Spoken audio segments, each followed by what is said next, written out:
So I'm Carrie Coonard. I didn't really mention that. There I am. And I'm a member of our digital curriculum team, elementary teacher for years and years and years in the district, but now helping teachers with technology. Hi, Tim. And this is my friend Nicole Carter, and she's also a member of our digital curriculum team, and she also does secondary language arts support. So she writes units and helps with Canvas implementation in secondary as well. So that is us, and we are here to help with elementary Canvas implementation. So this is like the perfect group for us. We actually have a whole group that started last year called the Elementary Trailblazers. And we had a leader from every elementary school that was using Canvas last year. And that's not all of the elementary schools, but a great majority of them. And we had a representative last year from Flex who was transferred out of your school. So if you happen to know anybody on site who is really great at Canvas, who'd be willing to be part of our paid extra special group that meets every few weeks after school and just learns more about Canvas and is a resource for your school, please let us know if you are that person or you know somebody who we could maybe hit up to be part of that crew with us. Is it still me? Am I still talking? I don't know. I'll go if you want me to. So basically, hopefully you know a little bit about Canvas at this point since you've been thrown into the deep end, but Canvas is a learning management system. So if you have used Seesaw, it's even more robust than Seesaw. If you've used Google Classroom, it's even more robust than Google Classroom. So it has all of these kind of embedded features that allow you to take your teaching to the next level once you understand all of those features, right? So it allows you to build content, and because you guys are Flex, you do have your content and curriculum already prepared for you through Florida Virtual, which is, I think, something you'll notice right away if you were in the classroom last year is quite different than what you had last year for virtual learning. But you can build assignments, you can put all of your resources in. So just like Seesaw or Google Classroom, you have the ability to create a space where your students go for all of their learning. It's their central hub, if you will. It just has additional features that allow you, like I said, to kind of go to that next level where you might be able to allow the kids to self-pace like they will be doing with Florida Virtual, where you can set them off on a path and then you can individually or in small groups work with students because the content is already built and created. You also can give a ton of feedback, and that's the big seller, I think, for most people that use Canvas is the gradebook and feedback features. So we'll go into that a little bit today as well as the kind of progress towards outcomes. We do have those, and we were talking with Sarah a little bit earlier today, kind of wondering, what the expectations are between building your own content versus using all of the Florida Virtual, and also knowing that we have actually for elementary loaded up, Beaverton targets and outcomes. And what does that mean for you? And knowing that we would love it if we kind of went towards the Beaverton targets as much as possible, but Florida Virtual is its own machine, right? So knowing that those things are there, I think is helpful, but also know that you can rely on Florida Virtual for 100% of what you're doing in the classroom. So the steps today are really to try and hopefully guide you through just the basic concepts of Canvas so that you can do more if you should want to later on down the line. Hopefully, at at this point how to get into your Canvas. So, staff bookmarks and then clicking on Canvas. And if Canvas, if it's like mine, Canvas was all the way down at the bottom. So I had to hit the little pencil and drag the little Canvas card or icon all the way up towards the top because it is something that I consistently use. I actually, if you see on my screen, I actually have a Canvas button right here so that I can skip the step of going into the staff bookmarks altogether, just because, again, I use it so much. Also know that you can, if you have an iPad that you might be using or teaching from, get the teacher iPad app onto that device. And you also can add in the teacher app on your phone, for example. I know several different, teachers, especially at the secondary level, that like to have it on their phone because they can do quick feedback and replies. Obviously, we don't, tell anybody that they need to go and put it on a personal device, but some teachers find it helps with efficiency. So just know that you have those options available, and students have the Canvas app and parents have a Canvas app as well. So that is something a little bit different as well from like a Google Classroom, for example. Like you, as a parent, if you're savvy enough in Canvas, like you can see pretty much everything. You can't see what other students are submitting, but you can see all of the content and everything that your kid is doing. So, whether you're in the app or online, as a parent, you have access to stuff. So, okay. Is this still me, Carrie? It is, but you're all doing right. fabulous. So in terms of just starting to understand the vocabulary in Canvas, we wanted to just like let you know, this is the structure, this is how it's built. So you have now in this new Canvas, you have your homeroom, and then within that you have subject space, you have subject cards or subject courses. And then within that subject, you have modules built out. Again, they're already provided or built out for you because of Florida Virtual. Within each of those modules, you will see different content become available. If it's Florida Virtual stuff, for the most part, it's an external link or an embedded access to their website, basically. But you also have the ability to have pages and assignments and discussions and quizzes. So when it comes to the turn-in portion and grading things from Florida Virtual, as we've gone in and looked at a few modules from Florida Virtual, you do have quizzes and assignments and stuff that you will have to go in and take a look at. So as long as you understand that kind of basic structure, eventually when you're ready and prepared and you want to start making your own content, you can at any time start building. Any other thoughts on that, Carrie? No. Okay. Yeah.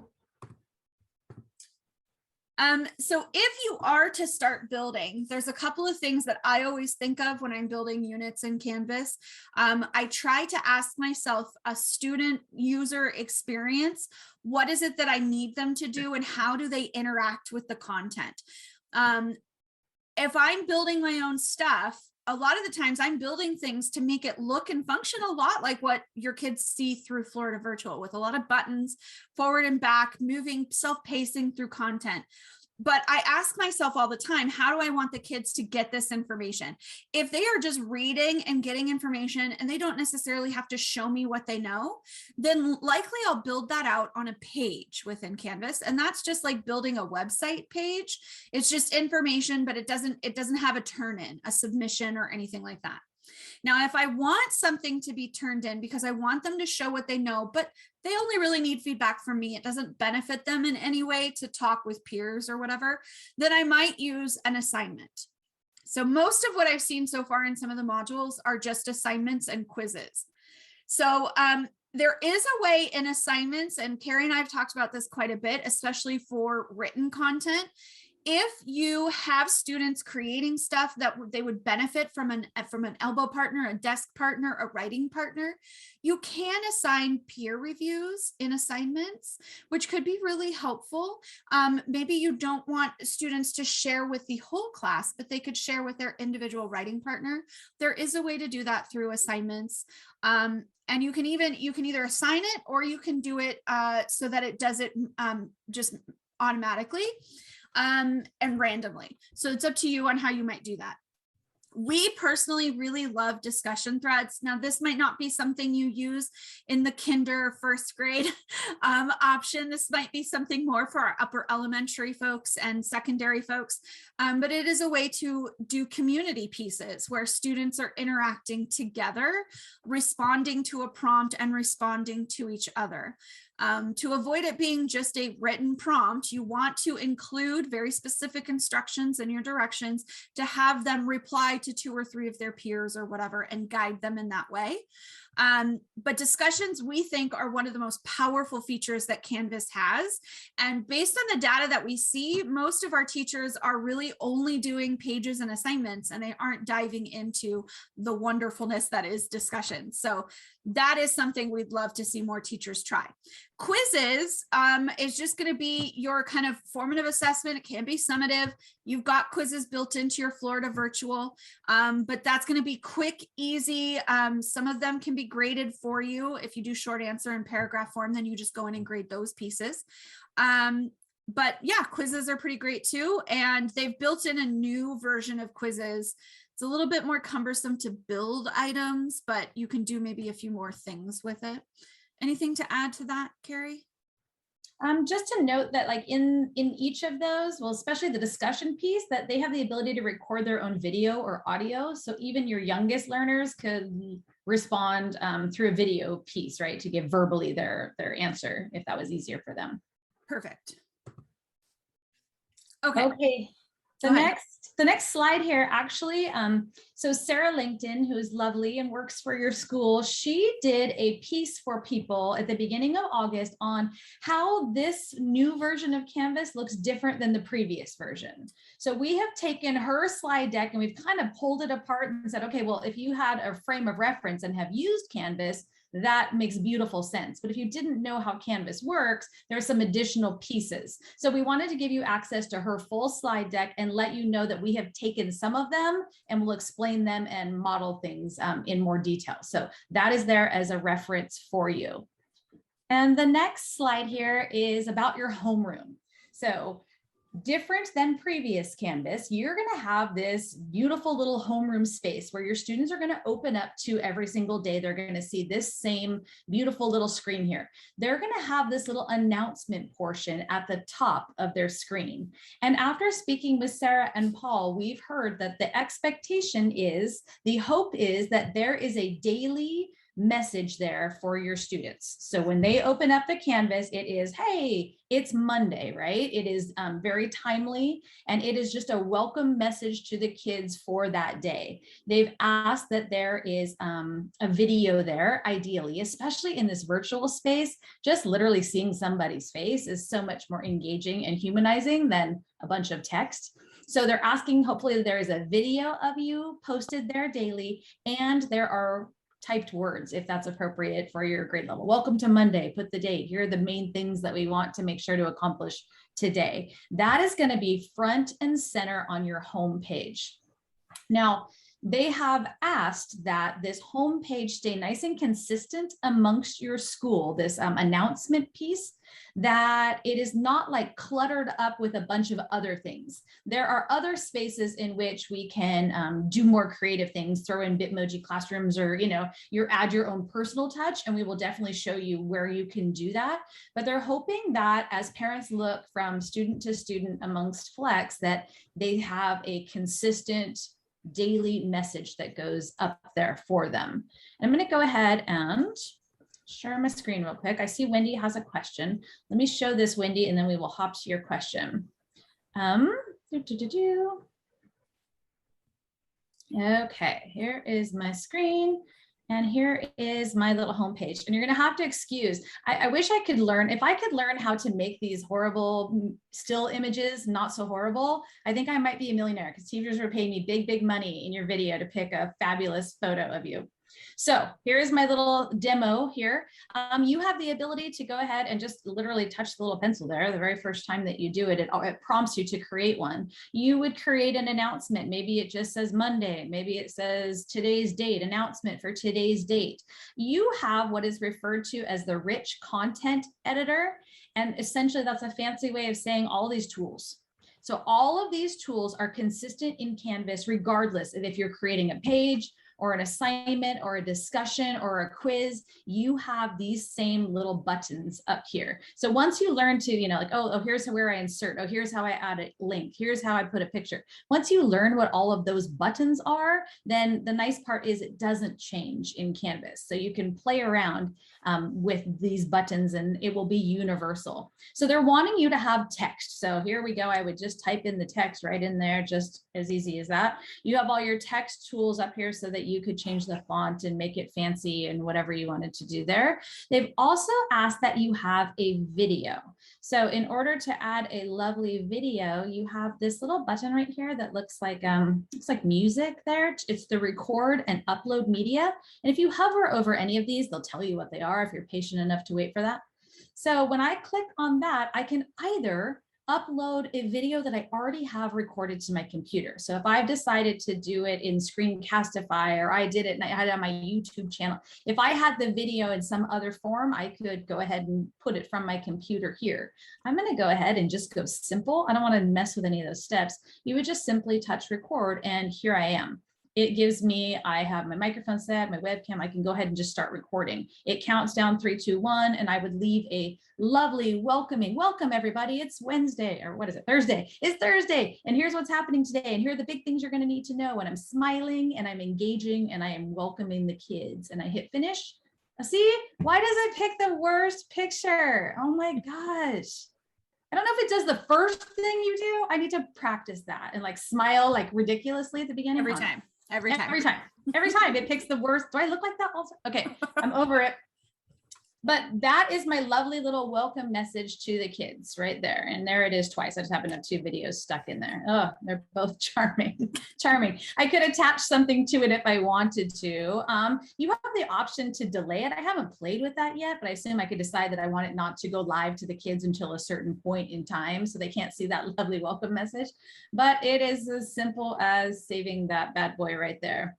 And in my class, now I have, yay, 2 awesome photos of me that you get to see and watch the video of for my little class.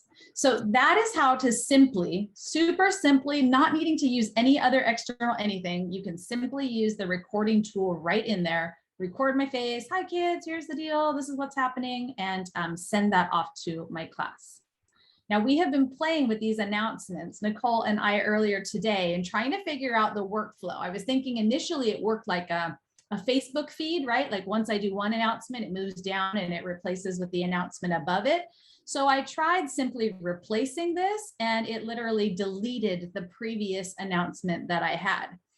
So we've kind of played around, and when we click on our little announcements page here, you have to click on it twice. So it feels like you're in announcements, but then you click the announcements again, and here are the ones that I've been messing with. So here's the one I was just practicing. Okay, what happens to the second announcement? What happens to the third announcement? And eventually they do end up toggling like this, but you have to launch it from here. If you want a brand new announcement that isn't going to negate anything you've already recorded, we need to go to this blue guy here to get a brand new announcement.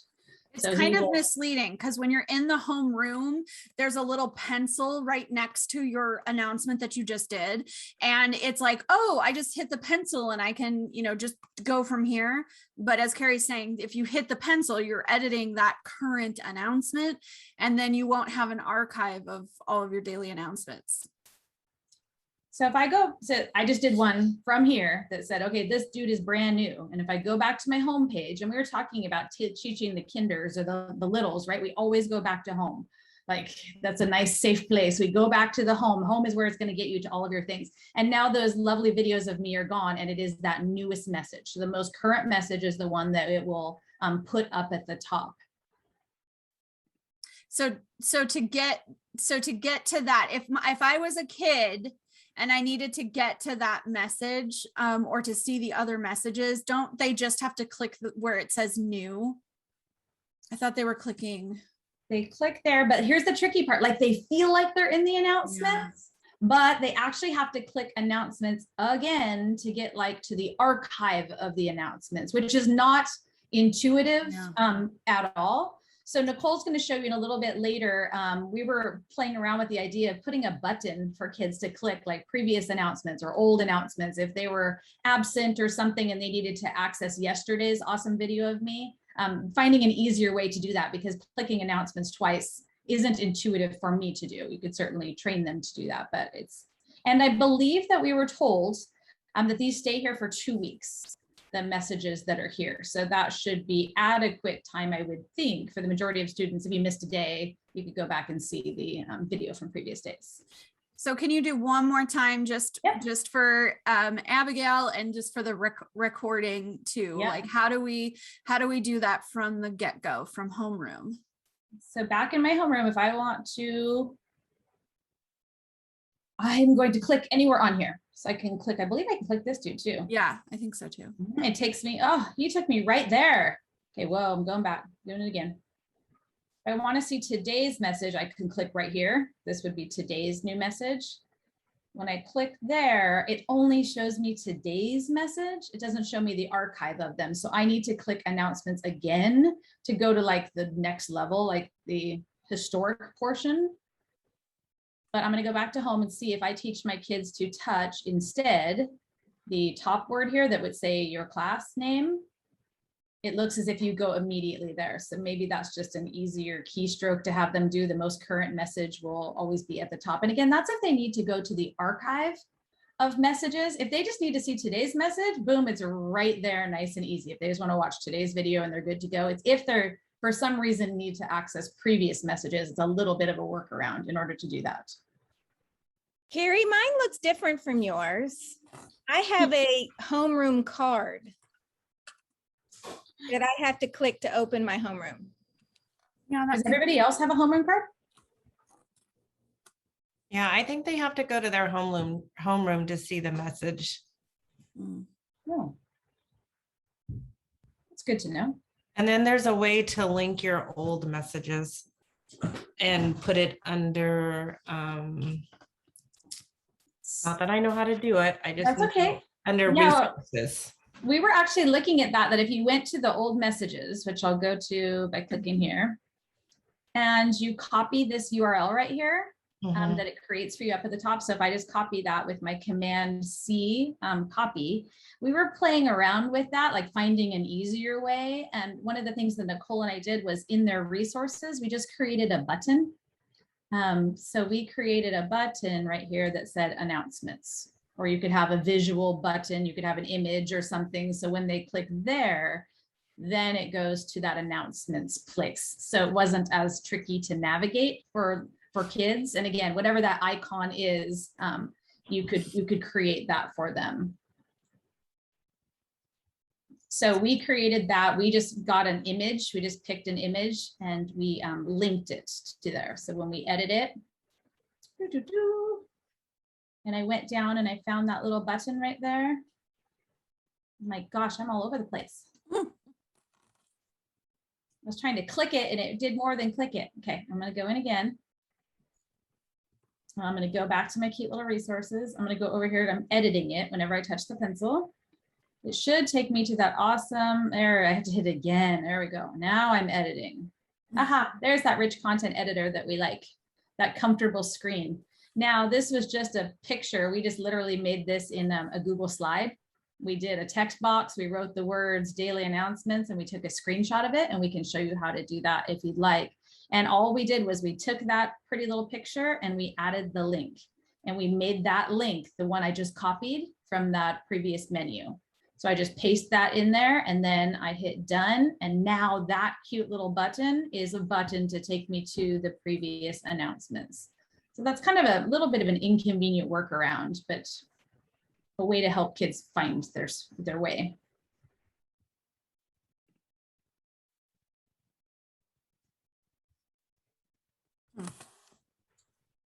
Interesting. I'm reading Katie's response just now. Did we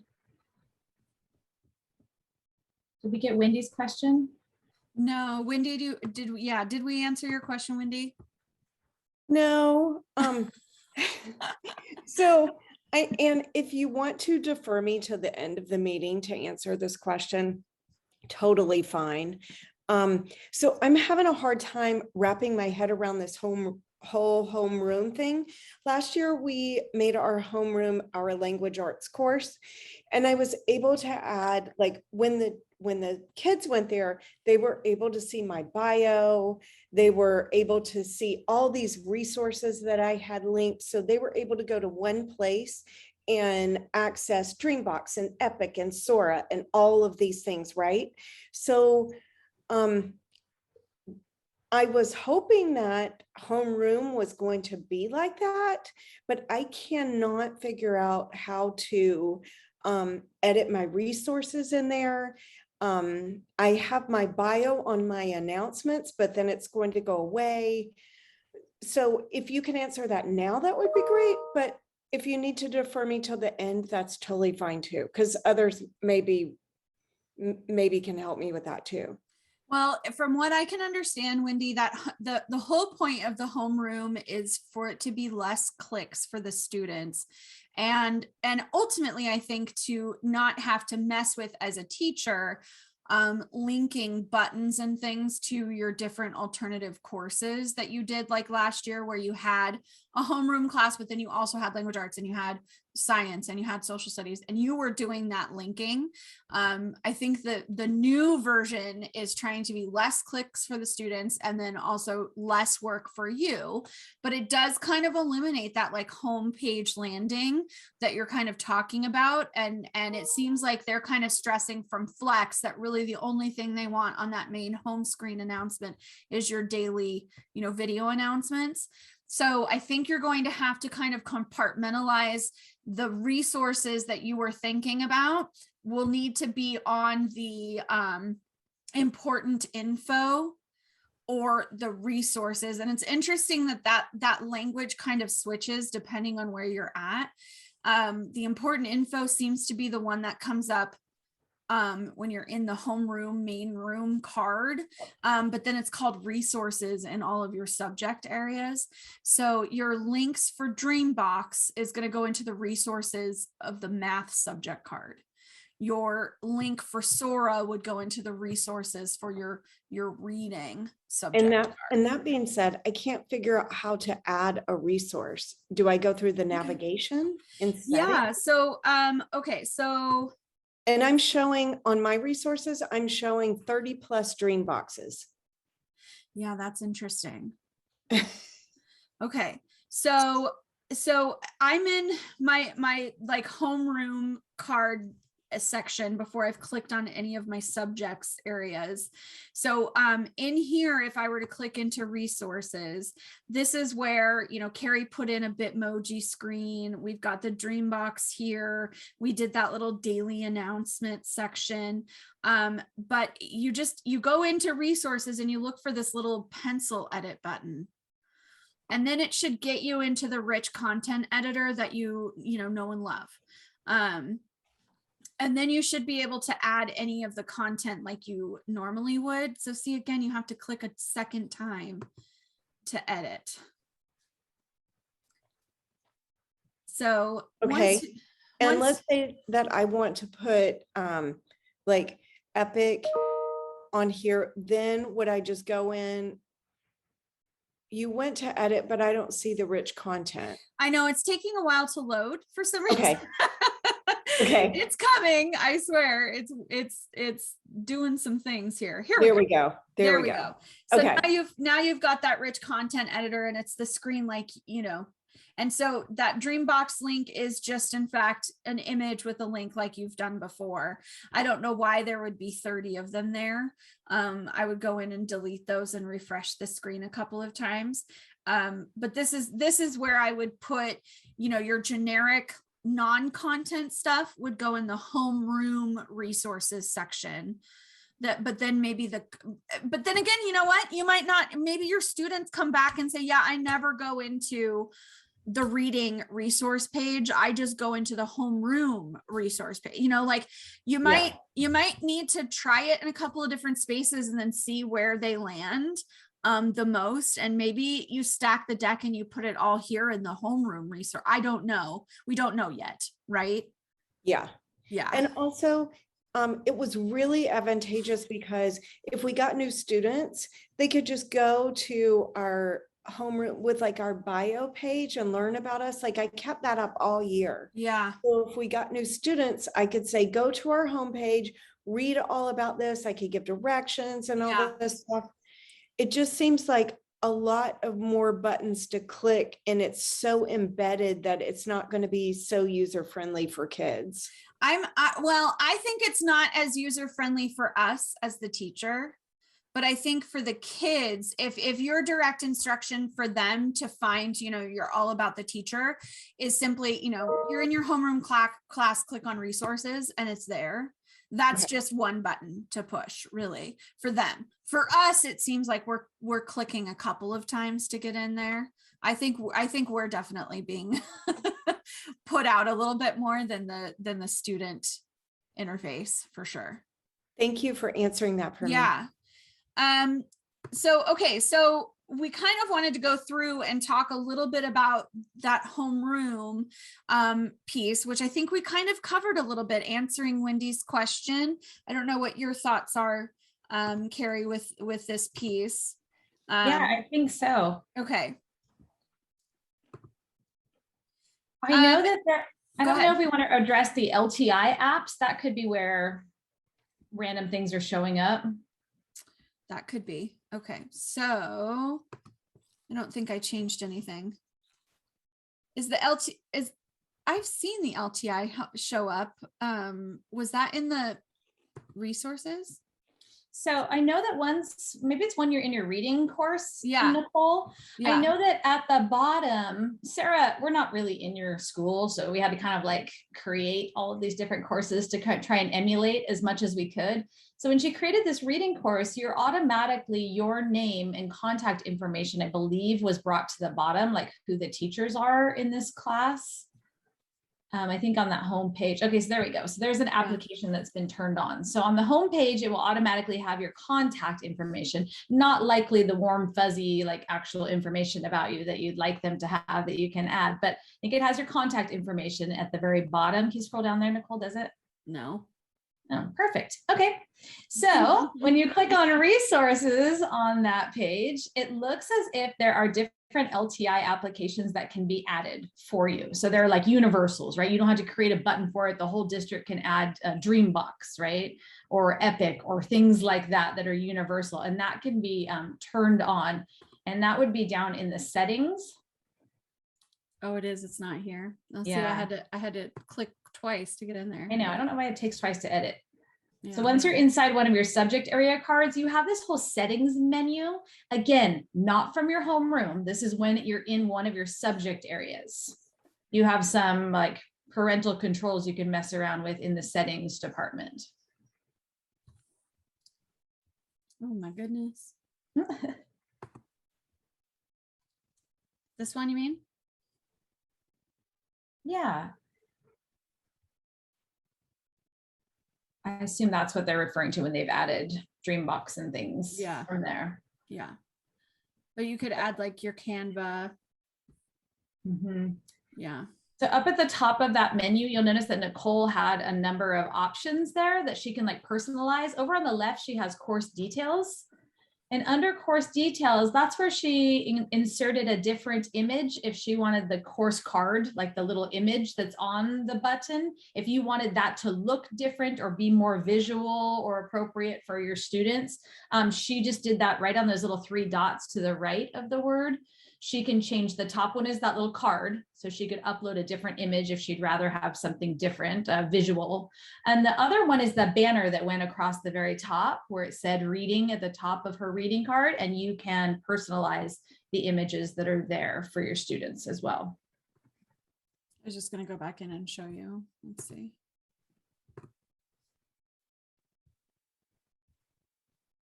So that's where that reading card piece came in. And then the banner here. So that's under settings and course details. So if you wanted to theme up your room or you wanted to make it more visual or whatever, that's where you could go ahead and do that. And again, those buttons that we've created were just done in a Google slide. So grabbed a Google slide, we picked the color scheme that we wanted, we made the font nice and big, and we did a screen grab, a screen capture to just create an image from something that we had typed in that we wanted.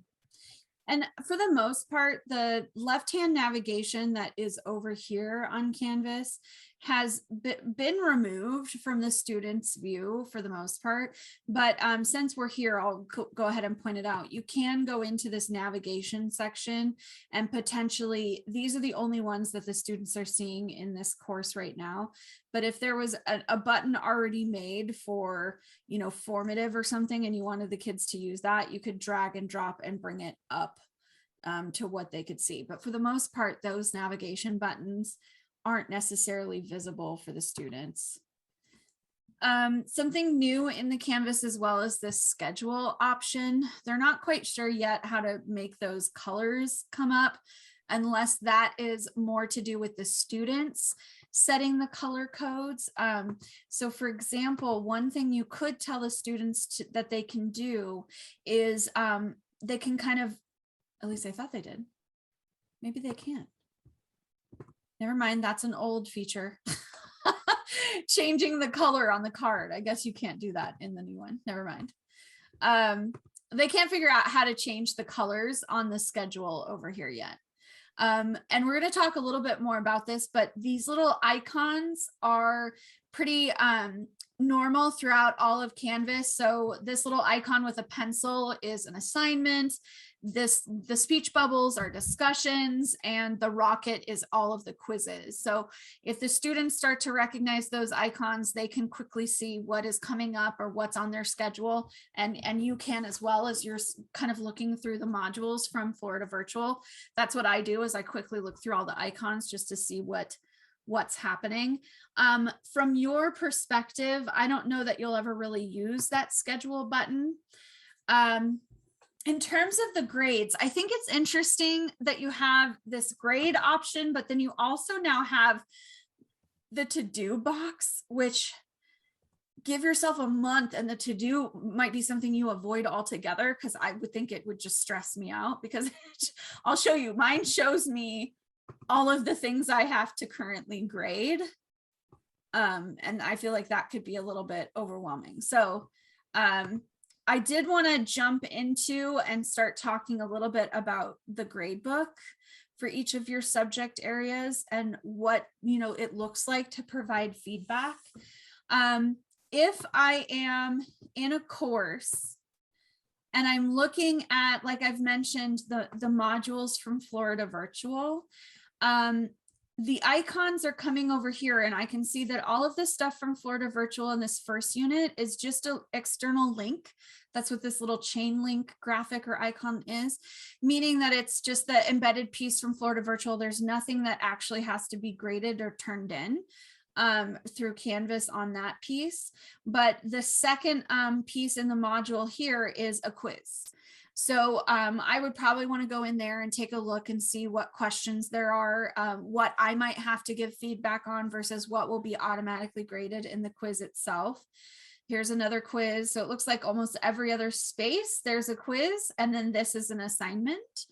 I'm going to click on that, I think, and go into that assignment just to show you.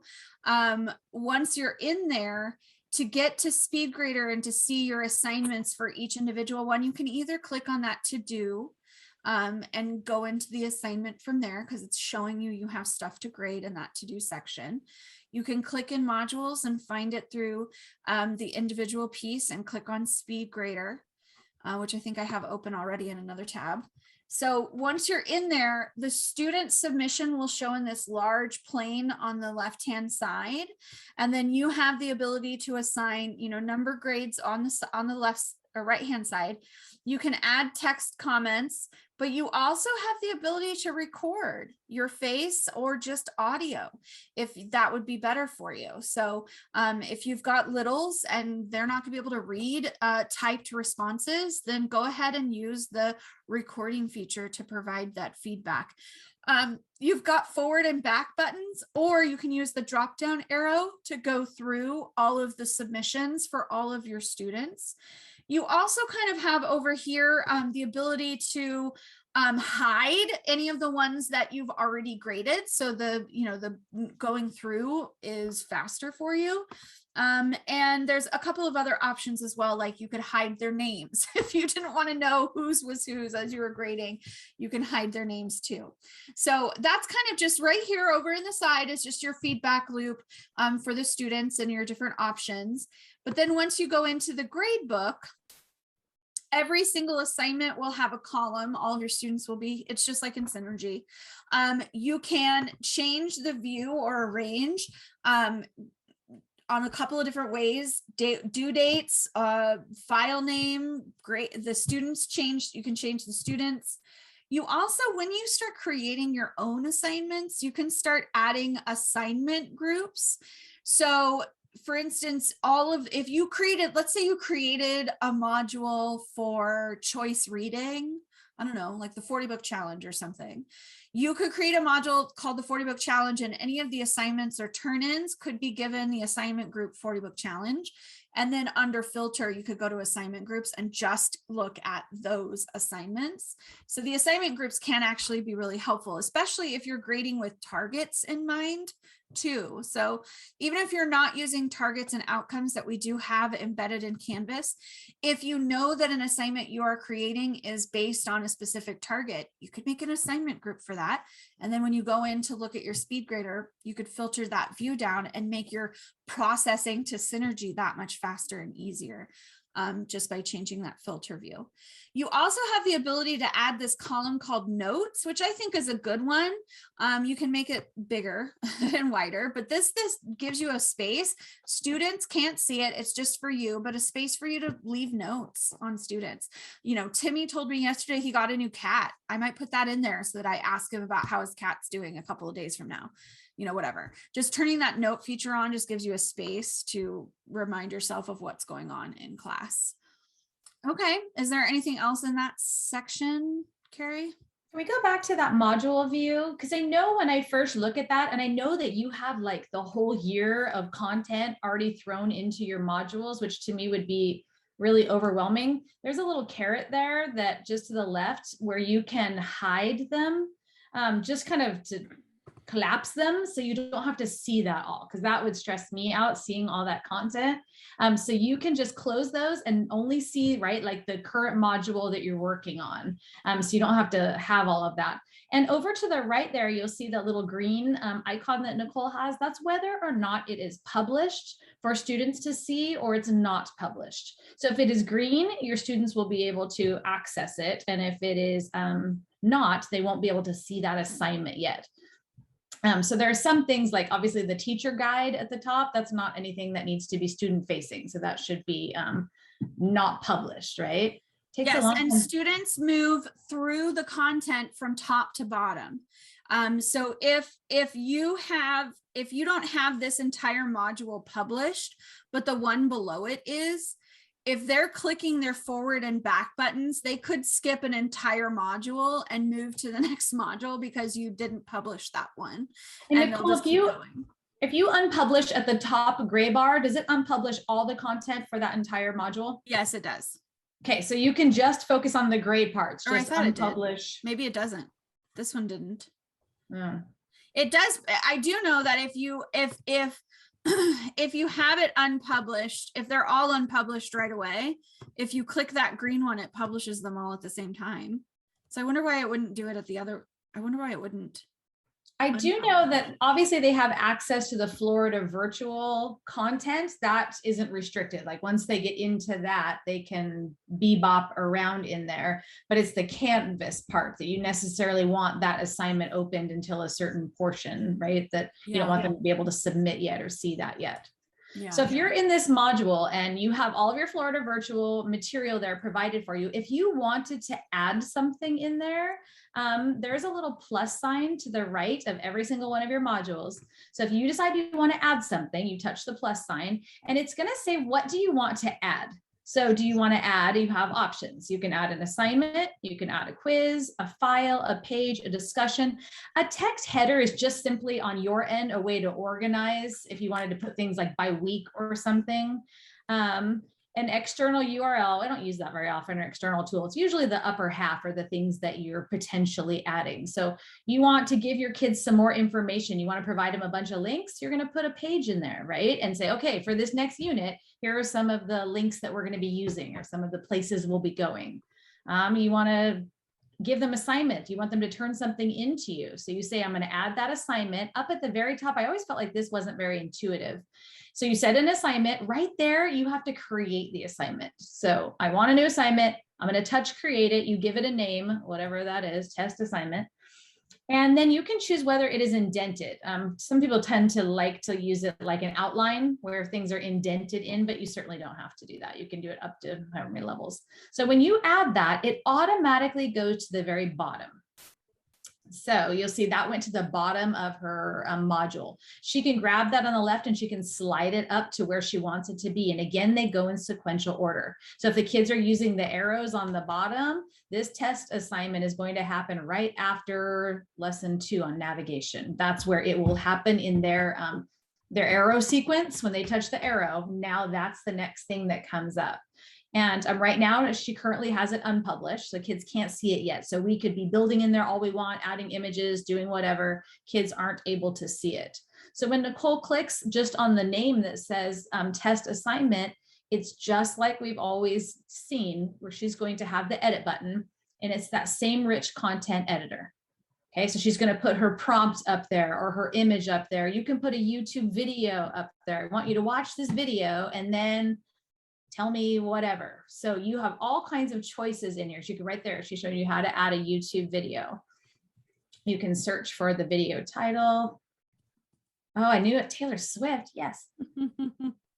You watch this Taylor Swift video and I want you to tell me 5 things you learned. Okay. So put your video, put whatever content in there and you can mess with, and that can be, oh, fun. Whatever you want it to be there. And as she scrolls down, oh, she's going to write beautifully clear directions. I love it. Step 1, do this, then do this. Now down here, you get to decide how the student is going to turn that into you, right? So you have the submission type right here. There's those assignment groups I talked about before. One thing that we are interested in, and we're trying to talk, I'm just going to mention it. Points wise, I would just get into the habit of giving it some sort of point value, but then you can come down here and you can say, I don't really want the points to count for against their grade. I'm going to give them a complete or incomplete. This is just, I think, a good piece for us to get used to, especially if we get more involved a little bit farther down the line and we start using targets and outcomes, and then something even bigger, which is learning mastery. If we start this process now, our learning mastery piece will come into play later. We just need to get into the habit of turning this on. So even if I give it a point, but then I say complete or incomplete, it doesn't give a point to the kids at that. It just turns a thing on in the end that we might want to use later. So when we go to submission type, you have these choices. You can do an online submission, a paper, or an external tool. Let's look at online because it's probably the most common one that you'll use. So you have an option whether you want them to turn in a text entry, which is just as it sounds, to hand you a website URL, like they create something somewhere else and they're sharing you the URL of that. A media recording, and media recordings are, again, just how easy it was for me to record that video to you. It's that easy for the kids to record a media recording as well. And correct me if I'm wrong, Nicole, when it's media recording, is it photo, video, audio? Yeah. I don't know if it's photo. It's video or audio, right? Yeah. And then, I mean, if you have the text entry on, then they get the rich text editor like we do, and they can put it in there. So the media recording is like if they recorded something in a different app, they have like a video file that they want to upload. It's really the text entry one that gives them access to the rich text editor. Okay, so text entry would be the simpler. Yeah. Simpler way to respond. Yeah. Then at the bottom there, you have the ability to say whether or not you want one submission or you want them to have unlimited attempts at this, right? Like you want them to be able to do it as many times as they want. You could get down the road doing a group assignment where the assignment only goes to certain kids. That's something we can tackle later. Plagiarism, let's not worry about that right now, but there is a plagiarism, a screener in there to see whether they are just Wikipedia copying the work and submitting it. We can catch them there. That peer review is what Nicole talked about. If you want another student to look at that writing piece and give them feedback, it can either be done manually where you say this is their writing partner. Please ask them to look at each other's work once submitted, or automatically find a write, they will just generate somebody to look at their work and give them feedback. And also you can do with anonymity. So they wouldn't necessarily know who had given them feedback on their work in their class. So to answer, I think we answered Abigail's, but I just want to go back and say, if the students had taken a picture or a video, they can upload that to media. A picture can also be uploaded if it's just the text entry. The video, it just depends on how long the video is. I don't think they can add a video in the text entry portion. They can record a video in the text entry portion. But if they made a video in some other app or doing something else and they had a file, a video file, that would be to the media option. Hopefully that makes sense. There's a difference. But yeah. And then it's who's it assigned to? Does this assignment go to the entire class? You can do assignment groups that we talked about, like only specifically this reading group or this writing group or this math extension group. You could just do an assignment in smaller groups. The day that it's due and when this assignment is available from, like their window of opportunity to be able to submit. And then you'd click save, or you click save and publish if you're to the point where you're ready for kids again to be able to see it at that point. So that's kind of a generic, simple, but that would be like how to create an assignment. There we go. Here's an assignment. We do the Taylor Swift video and we submit something to the teacher. Now you'll notice that that speed grader option was there. So you could hop in and see all the kids' submissions coming into you. Yep. I feel like we've hopped around a little. We have, it's fun. Hop in. Okay, we did that. We did that. Look at us go. We did that. We did that. We did that.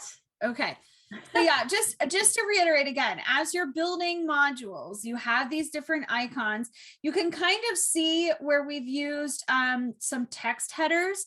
And last year, I remember we saw a lot with our Canvas Trailblazers, which is that elementary Canvas group. They would use text headers a lot, and they would add like emojis. So they continue to use the icons idea. And when they had their own thing that they built, they would use an emoji to identify that with those text headers, which again, super helpful. And you can use emojis at any time when you're naming an assignment or a page or whatever. So keep that in mind. So you've got your different icons that are just Canvas oriented, and you have the ability to indent things if that's helpful for students, line of sight to see. I'm not a huge proponent of having students, especially younger students, access things from modules, but I think that's kind of how you do it with Florida Virtual. So, anything that will help them see what they're doing or where they're going, I think is good. Okay. And then if you do end up starting to build content, we really want to reiterate how important it is that you provide really good directions and instructions. I might make someone mad, but I'm going to go ahead and say it. The assignments and instructions that Florida Virtual has put into Canvas are not good enough, in my opinion. This, for example, submit the assignment following the instructions in the lesson, is the antithesis of what I tell all Beaverton employees to do. I'm just going to be honest. We would never type this out on a piece of white paper in Times New Roman 12-point font. I guess this is Comic Sans, but we would never type this out and print it and give it to our students as an assignment. So to me, this needs more instruction. I can't believe they're getting away with this, if I'm being perfectly honest. So to come back to, I would love it if we were a little bit more engaging with how we gave directions to students. So with your own assignments, some things to keep in mind. Have really explicit step-by-step instructions, bullet point items. Try not to use too much text. If you do have a lot of text, it's not just for our younger ones where I get into the habit of recording my voice, reading the instructions. Even for some of the units that I build for secondary, high school and middle school, if there's large portions of instructions, then I go in and record my voice reading it. I think that they're just more likely going to listen and read with me and follow the instructions that way than if I were to just leave it alone. So good step-by-step instructions, less words where possible. Record your voice reading those instructions, or even a video that humanizes the content. And you would never in a real class just have students come in and start watching a video without giving some prep work, without giving some instructions or direction. So even when I did that Taylor Swift one we just started, if I was really building that, I would say, we're going to watch this Taylor Swift video because of A, B, and C. While you're watching, look out for A, B, and C. Like, I would give some instruction. I wouldn't just slap a video in there and call it good. So keep that in mind as you maybe think about building some things. And if you're so inclined to come back and take a look at, you know, something that's in your modules from Florida Virtual, and you're saying to yourself, what the heck are they supposed to submit here? Like, if you're asking that, students might be asking that, parents might be asking that. Is there any way to go back and grab a screenshot of what they're supposed to do and slap that in here? Even that would be helpful. And if that means clicking the back button and going into the Florida Virtual content and seeing what the assignment is and taking a screenshot and slapping that in here, that would infinitely, in my opinion, be better than this. Sorry if that's upsetting. But nothing drives me more bonkers than that kind of resource. So we talked a little bit about the to-do list. I know Sarah was really wanting to make sure that you guys understood, if you were going into a calendar and making an event for students, that there's this option now that's showing up as marking something as an important date or an important event. And at this point, they have no way of understanding how that event goes away. And so it starts to just sit there and pile up on the student's dashboard. And so Sarah just seemed to be reiterating, please don't mark that box. Try to avoid marking that box if at all possible, because they can't figure out how to turn it off. Okay. There's obviously a lot to learn about Canvas. And again, you guys are in a unique position because a lot of your content is made with Florida Virtual. But if you are wanting to dive deeper, maybe you are thinking down the road, maybe second semester, I might want to build some modules or something for the students to learn. We did this whole PD series last year to help align with our Canvas users agreements. And it's built in different levels. Level 1, where you're just learning and exploring Canvas. Level 2, where you're going to start building more content. And level 3, where you're starting to collaborate with others. Speaking of, one thing we didn't mention, if you haven't already built a subject that you are in as a teacher with your teammates, we would highly recommend building that and doing that. Usually we call it a sandbox course at that point, where you are in there and you can build together, and then it's super easy to share from your sandbox course into any other course where your students are active and involved. So it's just a place for you to play, hence the name Sandbox.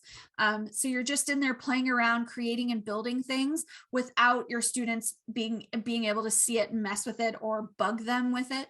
But we have found that our teachers that work together like that in their teams or grade level teams can get so much more built, and their the stuff that they end up with is amazing, and it's a lot less work when they divide and conquer like that.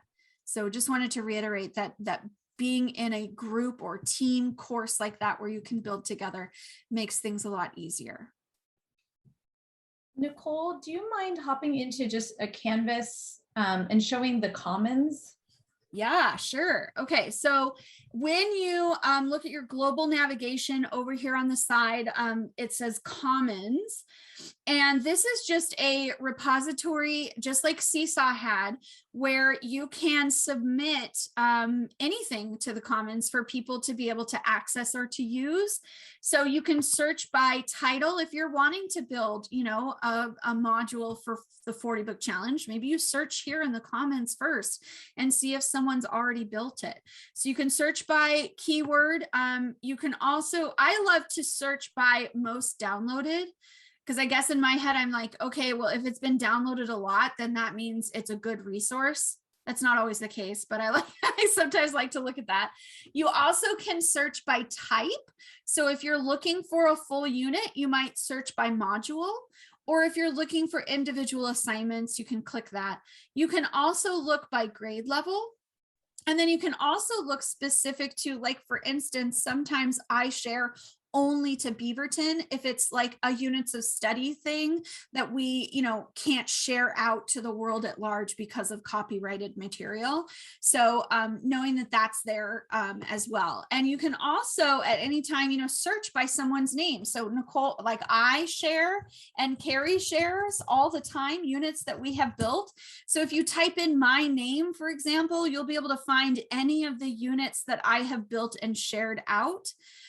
They're all here too. So that's a great resource just to know that it's there. If I sometimes Carrie's the same way, I think sometimes when you don't know where to start, coming here is a great option. And, we have been there. Sometimes I'll go in and find something and I'll say, I like where they're going, but it's not quite what I'm wanting to see. And so I'll take it and revamp it, just spend a little bit of extra time adding a few more pieces to meet the needs that I think, is good. Nicole, do you mind showing really quickly that bottom right, launching the school year? Oh, yeah. And I know that you have different things in Flex, but Nicole and I built this for grades 4th through 6th. It could be done in 3rd as well, if that pertains to your grade level, but it's already done for you. We built it this summer, and they are activities with all the directions. There's even videos that show the kids what they need to do. And it's get to know your class and also get to know Canvas as well. So it's teaching the kids how Canvas works, 2 truths and a lie about yourself, and just a fun get to know you activity where we have to guess which of the 3 things is not accurate about you. It's a simple text entry, but it teaches kids how to do a text entry, and you have fun as a class doing that.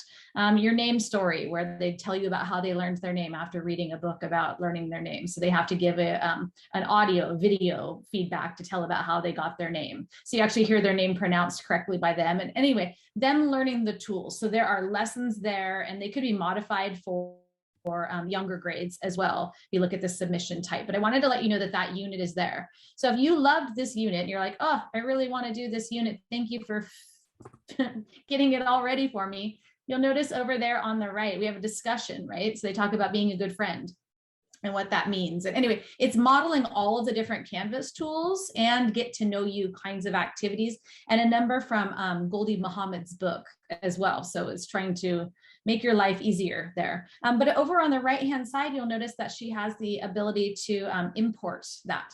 So if you found something in the Commons that you loved, you import it and it says, okay, which one of your subjects do you want to put it in? So you say, I'm going to put that in my homeroom. I'm going to put that in reading. I'm going to put that in whatever. And you just click that button right there that you want to import.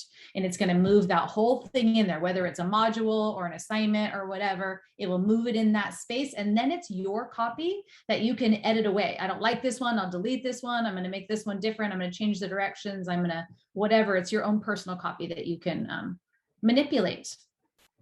Good. I'm glad you remembered that. I know that was overwhelming. I know that was a lot of information coming at you, and kind of twofold. We wanted to give you that initial information. We also wanted just our faces in front of you, that we are resources here for you as questions come up. You're like, oh, can you come to our team meeting? We want to really help with this aspect of Canvas. We're happy to do that, to let Nicole or I know, and we can arrange to hop on Zoom or meet in person and help you out with things. We're trying to build this unit. We need some ideas. We're there for you. And we know